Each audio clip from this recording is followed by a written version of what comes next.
Episode 3, the Circuit Road Experiment. So welcome back to our transformation journey. I'm standing here at 25 Paya Lebar Road at Masjid Wak Tanjung, and today I want to tell you about a single decision that changed everything. A decision that sounds absolutely crazy when you first hear about it. We decided to put up a vending machine at a rental block. Now you might be thinking, why would a 150-year-old mosque put a vending machine anywhere? And more importantly, why would we choose Singapore's rental housing blocks?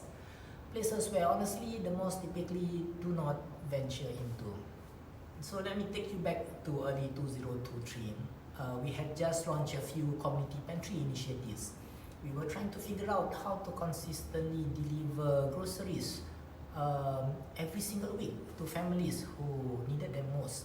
The traditional approach would have been setting up distribution points at the mosque, maybe partnering with other volunteer welfare organizations on site. But here's the thing, the people who needed help most weren't coming to us, maybe not even coming forward. I remember the conversation clearly. We were sitting in our basement meeting, and someone said, hey, what if instead of waiting for them to come to us, we go to where they already are? Common sense, makes sense. And that's where we started looking at the rental housing blocks. Block 65 Circuit Road caught our attention first. High density, families struggling to make ends meet, and honestly very little presence from the mosque organizations. The conventional wisdom would be to set up a weekly distribution stall, get volunteers, hand out food packages, take some photos for social media. But we realized something, that approach still required people to be available at specific time, often during working hours when many of these families were trying to earn a living. So we asked ourselves, what if we could make food assistance as accessible as buying a drink from a vending machine? The idea was simple but revolutionary in a mini way. Install smart vending machine stocked with essential groceries, rice, cooking oil, canned food, baby formula. Families could access these items 24/7 using a simple redemption system. No queues, no waiting, no need to explain their situation to anyone. But here's what made this truly different from just being a charity handout. We partnered with organizations, HBBs, Muslim entrepreneurs who were struggling during the economic uncertainty. Instead of buying groceries from large suppliers, we contracted these small businesses to provide the food items. So suddenly every family receiving help was also supporting a local entrepreneur.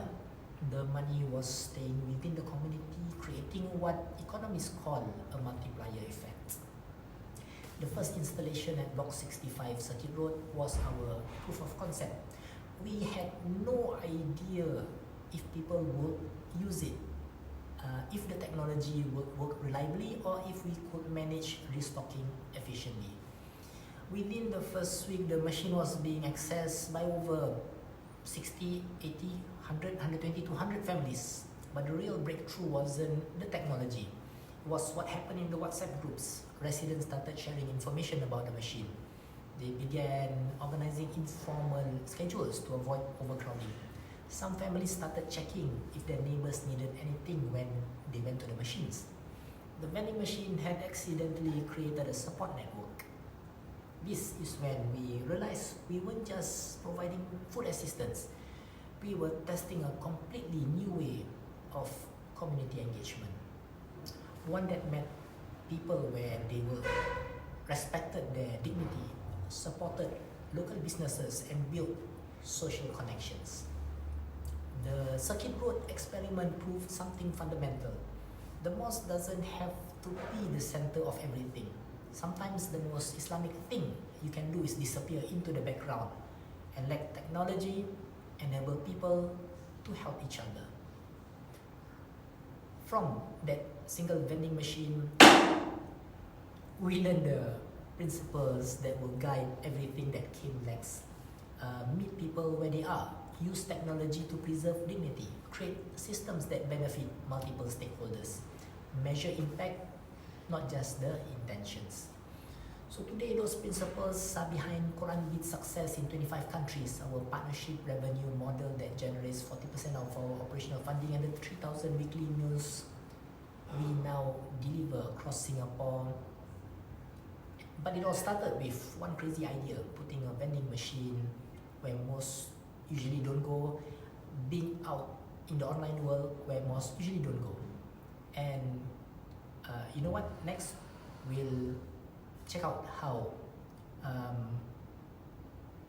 the multiple issues and problems that we face trying to boot up the machine, and even with a semi-broken down machine, it still serves its simplest purpose, which is to connect people, help people take care of each other, and ask the basic questions: how could we do things differently in today's day and age? Thank you so much.